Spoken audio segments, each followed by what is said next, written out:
안녕하세요. 루이스 클럽입니다. C.S. 루이스의 기적 읽기 16번째 영상입니다. 이번 영상부터 7장 5회 계속 읽어가면서 나누어 가도록 하겠습니다. 7장 5회 거기서 마울이라는 한 거인이 나타났다. 이 마울은 궤변을 통해 젊은 순례자들을 망치려고 들었다. 버니언. 잠 번연의 철로 역정 중에 한 부분을 인용하고 있는 것 같은데요. 마울이라는 한 거인이 나타나서 천국을 향하는 순례자들을 망치려는 장면을 소개하고 있습니다. 그런데 이런 거인 하면 보통 굉장히 힘이 센 장사를 떠올리기 마련인데, 지금 이 거인은 자신의 궤변으로 젊은 순례자들을 망치려고 들었다라고 소개하는 것으로 보아 지금 존 번연이 궤변이라는 것이 이런 거인의 힘과 같은 그런 파워가 있다는 그런 의미를 전달하려고 하는 것 같은 생각도 드는데요. 어떤 의미를 전달하고 싶은 것인지 이 장의 내용을 또 읽어가면서 한번 같이 생각해 보면 좋을 것 같습니다. 하나님이 존재하며 자연을 창조했다는 것을 인정한다고 해서 기적이 일어날 수밖에 없다거나 혹은 일어날 수 있다는 결론이 따라 나오는 것은 아닙니다. 어쩌면 기적을 일으키는 것은 하나님 그분의 본질이나 성격에 위배되는 일일 수도 있기 때문입니다. 또 어쩌면 하나님은 자연을 어떤 것이 덧붙여지거나 빠지거나 수정될 수 없도록 만들었을 수도 있습니다. C.S. 루이스는 지금 논리적 귀결을 엄밀하게 따져봄으로써 자신이 지금까지 했던 논증으로부터 생길 수 있는 오해들을 미리 차단하고 싶어 하는데요. 즉 자연을 창조하신 초자연적인 실제로서의 하나님을 우리가 인정한다고 해서 그 전제가 반드시 기적이 일어날 수밖에 없다든지 아니면 기적이 일어날 수 있다든지 하는 결론을 필연적으로 끌고 오는 것은 아니다 라고 이야기합니다. 왜냐하면 논리적인 면에서 봤을 때 그 하나님의 본질이 기적을 일으키는 그런 성격의 존재가 아닐 수 있다는 것, 그것이 첫 번째 이유이고, 또 하나는 하나님이 창조한 그 자연 세계의 본질이 더 이상 어떤 것이 덧붙여지거나 빠지거나 수정될 수 있는, 즉 초자연이 또 개입해서 그 자연을 변형시킬 수 있는 그런 여지를 남기지 않고 처음부터 완전하게 만들어진 그런 상황일 수도 있다고, 가능성 자체는 있을 수 있다는 걸 우리가 배제할 수 없다는 점을 명확히 하고 있습니다. 따라서 기적에 대한 논박에는 두 가지 서로 다른 근거가 있을 수 있습니다. 즉 하나님의 성격 자체가 기적을 배제한다고 생각할 수도 있고, 혹은 자연의 성격 자체가 기적을 배제한다고 생각할 수도 있습니다. 우리는 좀 더 대중적인 두 번째 생각에서부터 시작하려고 합니다. 이번 장에서는 그런 생각의 대단히 피상적인 형태, 여러 오해에 대해 살펴보고자 합니다. 지금 C.S. 루이스는 초자연의 실제를 인정하면서도 기적을 배제할 수 있는 그런 논리적인 근거는 분명히 있다는 것을 인정하고 있는 건데요. 그 첫 번째 경우가 바로 절대적인 초자연, 즉 하나님의 성격 자체가 기적을 배제할 때는 기적이 생겨날 수가 없다는 거죠. 두 번째로는 그 하나님이 창조하신 자연 세계의 성격 자체가 기적을 배제하는 경우, 즉 하나님이 기적이 생기지 않도록 자연 세계를 처음부터 창조하셨던 경우에도 기적은 생겨나지 않는다라고 논리적인 면에서는 충분히 우리가 그 경우를 생각해 볼 수 있다는 거죠. 그런데 문제는 뭐냐면 사람들이 어떤 상황들을 인식하면서 오해가 생겨서 지금 내가 보고 있는 이 상황이 바로 자연이 성격 자체가 기적을 배제하고 있는 모습을 보여준다라고 오해하는 그런 경우가 있을 수 있다는 거죠. 훨씬 더 대중적인 면에서 이런 경우들이 많은데 C.S. 루이스는 이번 장을 통해서 그 경우들을 집중적으로 다루어 보겠다고 이야기하고 있습니다. 첫 번째 오해는 이것입니다. 아마 여러분은 어떤 사람, 꼭 하나님을 믿지 않는 사람이라는 법은 없습니다. 그런 사람이 기적이라고 주장되는 어떤 사건에 대해 이렇게 말하는 소리를 종종 들을 것입니다. 아니죠.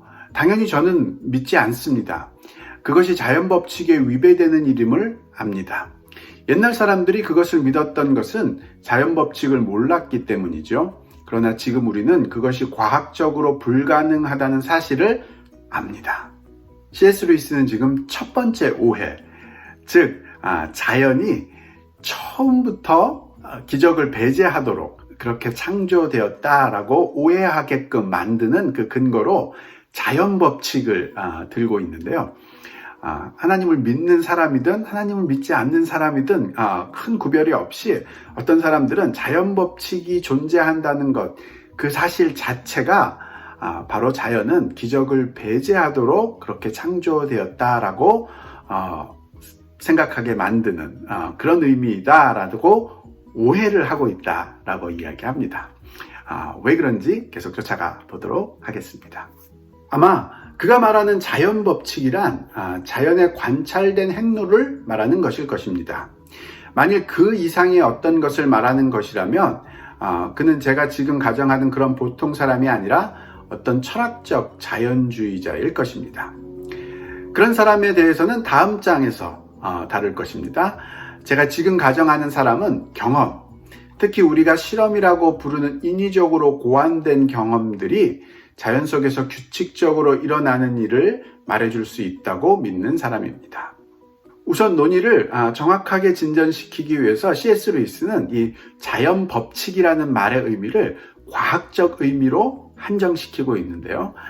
즉 과학에서 실험이라는 방법을 통해서 자연계의 반복적이면서도 규칙적으로 일어나고 있는 현상을 확인했을 때 우리는 이것이 자연법칙이다라고 이야기한다는 거죠. 그렇지 않고 그 이상의 어떤 철학적 의미를 내포하는 그런 면으로 자연법칙이라는 말을 사용한다면 그것에 대해서는 다음 장에서 따로 이야기하겠다고 지금 이야기하고 있습니다. 그리고 그는 우리가 발견해온 바들이 기적의 가능성을 배제시킨다고 생각합니다. 그러나 이는 사고의 혼란에 불과합니다.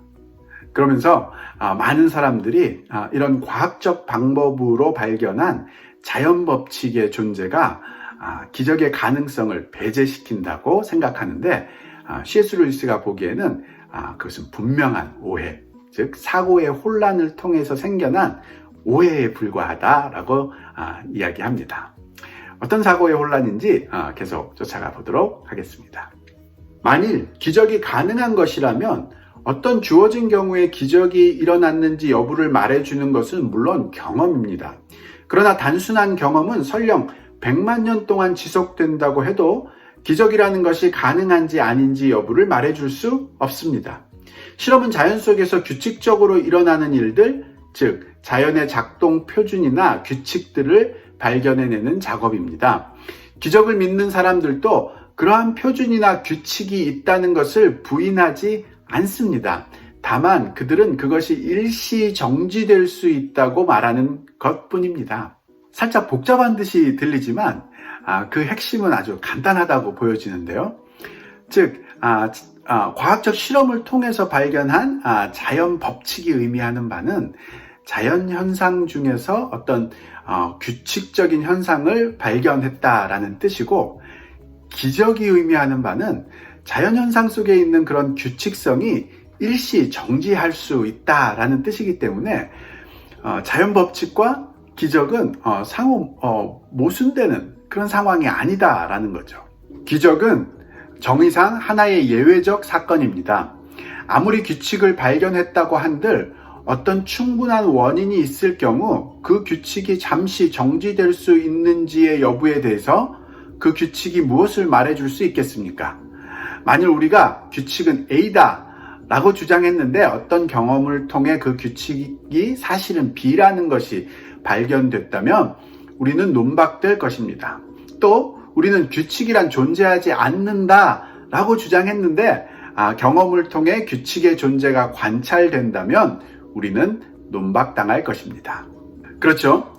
기적이 주장하는 바가 자연법칙이 주장하는 A라는 규칙이 아니야, B라는 규칙이야 라는 식의 주장이라면 자연법칙에 의해서 당연히 논박 당할 것입니다. 또 기적이 주장하는 바가 사실은 규칙이란 존재하지 않아 라는 뜻이라면 자연법칙의 존재만으로 이미 기적이라는 말은 논박 당하게 될 것입니다. 그렇지만 기적이 의미하는 바는 절대 그런 것이 아니라 자연법칙이 이야기하는 그런 규칙성, 그 규칙성이 일시 정지할 수 있다라는 뜻이기 때문에 규칙이 존재한다는 그 자체가 그 주장에 대해서 아무런 말을 해줄 수 없다는 것, 그것은 논리적으로 너무나 분명한 사실이다라고 이야기하고 있습니다. 그러나 우리의 주장은 그런 것이 전혀 아닙니다. 우리는 어떤 규칙이 존재하고 그 규칙이 B라는 것에 동의합니다. 하지만 그것이 그 규칙이 일시 중지될 수 있는지의 문제와는 대체 무슨 관련이 있습니까? 그렇죠. 지금 정확하게 그 말을 하고 있습니다. 어쩌면 여러분은 그러나 경험은 그런 일이 결코 일어난 적이 없음을 말해준다 라고 말할지 모르겠습니다. 그러나 우리의 대답은 이렇습니다. 설령 그렇더라도 그것이 기적은 결코 일어날 수 없다는 것을 증명해 주는 것은 아니다. 이번에는 어떤 사람들이 과학적인 실험을 통해서 보여지는 경험, 그런 제한된 경험 말고 우리의 일반적인 경험들이 기적은 결코 일어난 적이 없음을 말해준다라고 이야기할 수도 있다는 거죠. 그렇지만 설령 정말 당신의 경험이 그렇더라 하더라도 그것이 기적이 결코 일어날 수 없다는 것, 즉 우리의 경험이 기대하는 바가 일시 정지할 수 있는 가능성이 없다는 것을 증명해 주지는 않는다라는 말을 하고 있습니다. 그러나 경험이 그런 것을 증명해 준다는 그 말도 과연 맞는 말인가? 세상에는 기적을 경험했다는 사람들의 이야기로 가득하다. 물론 그 이야기들이 거짓일 수도 있지만 사실일 수도 있다. 어쨌거나 그러한 역사적 문제에 대해 판단하기 전에 먼저 1장에서 한 것처럼 그것의 가능성 여부와 또 가능한 것이라면 그 개연성이 얼마인지를 따져보아야 한다. 이거는 역으로 그 사람들이 이야기하는 우리의 경험이 기적은 절대 일어나지 않는다라는 것을 말해준다라는 그 말 자체도 우리가 한번 따져볼 필요가 있다는 거죠. 왜냐하면 또 다른 어떤 사람들은 자신의 경험이 기적이 일어난다고 말해준다라고 하고 있기 때문인 거죠. 즉 자신들이 이런 기적들을 경험했다고 하는 그 많은 주장들, 그것들을 우리가 볼 때 우리의 경험이 기적이 일어난다고 이야기해 준다는 말이 사실인지 아니면 우리의 경험이 기적은 일어나지 않는다라고 하는 말이 사실인지를 우리가 공평하게 따져볼 필요가 있다라고 지적하고 있습니다. 그런 의미에서 역사 속에서 일어났다고 주장하는 이 기적의 문제를 접근하는 것은 바로 처음부터 1장에서부터 이야기했던 것처럼 기적의 가능성 여부를 철학적으로 따져봐야 되고 또 그 가능한 것이라고 생각이 든다면 얼만큼 가능한지 그 개연성 여부 또 따져가는 것, 그런 절차들을 밟아가는 것이 중요하다라고 다시 한번 일깨워 주고 있습니다. 과학의 진보로 사장이 달라졌다고 보는 생각은 이전 시대의 사람들이 기적을 믿었던 것은 자연법칙을 몰랐기 때문이다 라는 생각과 밀접한 관계가 있습니다. 아마 어떤 사람들이 이렇게 말하는 것을 들어봤을 것입니다. 초기 그리스도인들은 그리스도가 동정녀의 아들이었다고 믿었지만 이제 우리는 그것이 과학적으로 불가능하다는 것을 안다. 이 사람들은 기적에 대한 믿음이 자연의 행로에 너무 무지한 나머지 기적이 이에 어긋난다는 것을 몰랐던 시대에 생겨난 것이라고 생각하는 것 같습니다. 이번에는 자연법칙이 기적의 가능성을 배제한다라는 오해와 비슷하지만 조금 다른 식으로 표현하고 있는 과학의 진보가 기적의 가능성을 배제한다라는 식의 생각이 왜 오해인지를 지금 설명하려고 하고 있는데요. 과학의 진보로 더 이상 기적을 믿지 않게 되었다라고 생각하는 사람들은 옛날 사람들이 기적을 믿었던 것이 자연이 어떤 식으로 행동하는지를 몰랐기 때문이다. 그래서 그걸 믿을 수 있었다. 예를 들자면 동정녀 탄생을 믿었던 옛날 사람들은 아이들이 어떻게 생겨나는지 그 과학적인 과정들을 잘 몰랐기 때문에 그런 식의 기적을 믿을 수 있었던 것이다 라고 주장을 한다는 거죠. 그러나 이는 조금만 더 생각해 봐도 말이 안 됨을 알 수 있습니다. 동정녀 탄생 이야기가 특히 인상적인 예입니다. 요셉이 자기 약혼자가 임신 중이라는 것을 알았을 때 자연스럽게 파혼하기로 결정했습니다. 왜 그렇습니까? 자연의 정상적 행로로 볼 때 남자와 동침하지 않은 여자는 결코 아기를 가질 수 없다는 것을 요셉도 현대의 어느 의사 못지않게 잘 알고 있었기 때문입니다. 물론 현대의 의사는 임신에 대해 요셉이 몰랐던 여러 가지를 알고 있을 것입니다. 그러나 그것은 요점, 동정녀 탄생은 자연의 행로에 위배된다와 관계가 없습니다. 그렇죠? 이 부분의 오해는 명확합니다. 과학의 진보가 기적의 가능성을 배제한다라고 생각하는 사람들이 주장하는 것처럼 옛날 사람들이 보통 자연의 행로를 몰랐다라는 것은 분명한 오해입니다. 왜냐하면 옛날 사람들도 지금 사람들과 마찬가지로 동정녀 탄생, 즉 남자 없이 여자 혼자서 아이를 낳는 행위는 자연의 행로에 위배된다는 그 요점은 분명히 알고 있었다라고 이야기합니다. 그 요점은 요셉도 분명히 알고 있었습니다. 지금이라면 그 역시 그것은 과학적으로 불가능하다라고 말했을 것입니다. 이 특정한 경우에 있어서 만일 자연의 규칙과 과정들이 자연 너머로부터 오는 무언가가 제압 내지 보충하지 않는 한 그런 일은 언제나 불가능한 일이었고 또 어느 시대나 사람들은 그렇게 알고 있었습니다. 요셉이 후에 자기 약혼녀의 임신은 부정 때문이 아니라 기적 때문이라는 관점을 받아들였을 때 그는 기적을 자연의 질서를 거스르는 무언가로 받아들인 것입니다. 기적에 대한 모든 기록은 이와 동일한 것을 가르칩니다. 즉 동정녀 탄생의 기적과 같은 예에서 알 수 있듯이 요셉이 동정녀 탄생을 믿었던 것은 자연의 질서를 몰랐기 때문이 아니라 자연의 질서를 거스릴 수 있는 가능성이 있다는 것, 즉 기적의 가능성을 받아들였기 때문에 믿을 수 있었던 것이다. 그리고 이 관점은 옛날 사람이든지 지금 사람이든지 전혀 변함이 없다라고 강조하고 있습니다. 그러한 이야기들을 보면 기적은 언제나 목격자들에게 두려움과 경탄을 일으키며 이것이 기적이라는 단어에 내포된 의미입니다.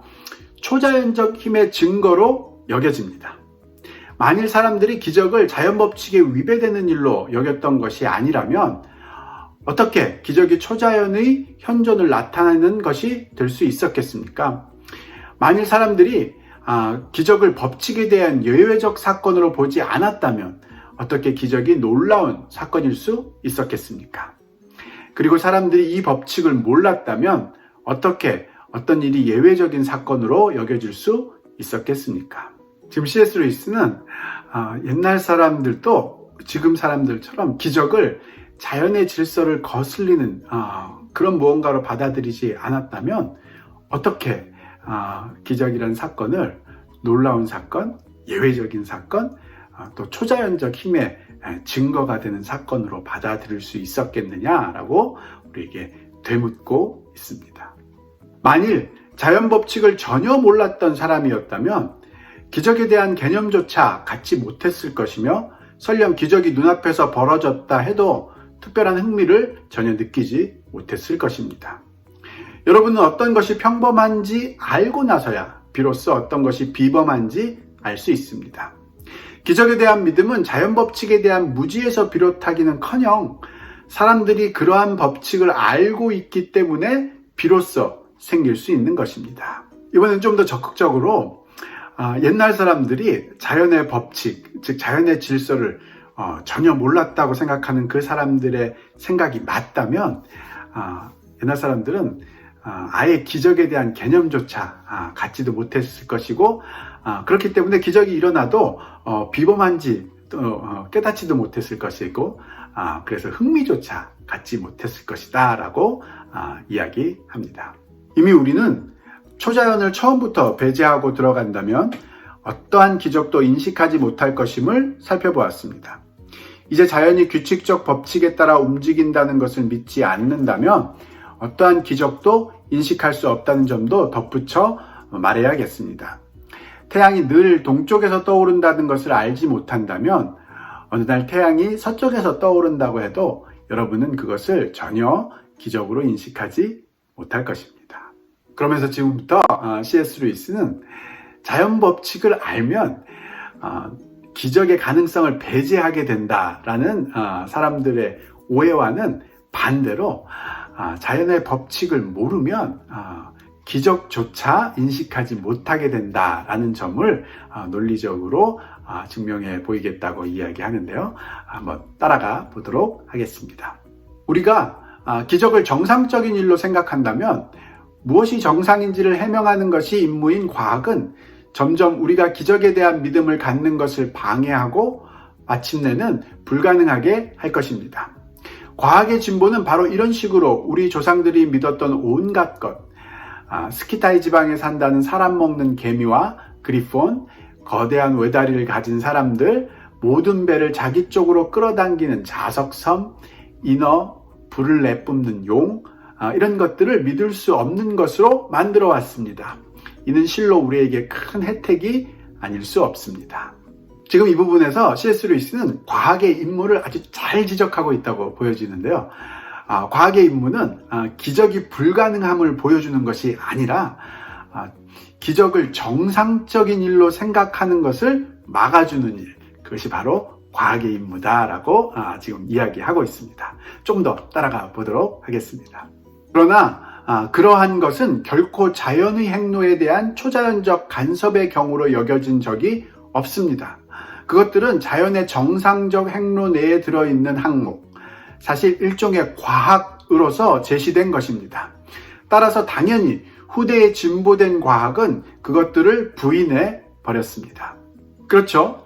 과학의 진보가 해왔던 일이 사람들이 사람 먹는 개미라든지 자석, 섬, 인어 이런 것들을 기적으로 여기는 일을 막아주는 그런 역할을 해왔던 것이 아니라 이런 것들을 일종의 자연의 정상적인 행로, 즉 과학의 일부로 보는 것들을 막아주는 것, 즉 과학이 발달하면 발달할수록 무엇이 정상이고 무엇이 기적인가를 구별해주는 일을 해왔던 것이지 기적이라는 것이 있을 수 없는 일이다라는 것을 확정해주는 일을 해온 것이 아니다라는 것을 정확하게 지적해주고 있습니다. 기적은 전적으로 다른 차원에 속합니다. 만일 불을 내뿜는 용이 존재한다면 우리의 대사냥꾼들은 그 용을 찾아낼 수도 있을 것입니다. 그러나 동정녀 탄생이나 그리스도가 물 위를 걸으신 사건 등은 결코 다시 일어날 수 있는 일로 여겨진 적이 없습니다. 처음부터 외부로부터 무언가가 자연 속으로 침입한 고유한 경우로 주장하는 사건의 경우는 아무리 자연에 대한 지식이 증가한다 해도 그로 인해 더 믿음직한 이야기로, 덜 믿음직한 이야기로 될 수 없습니다.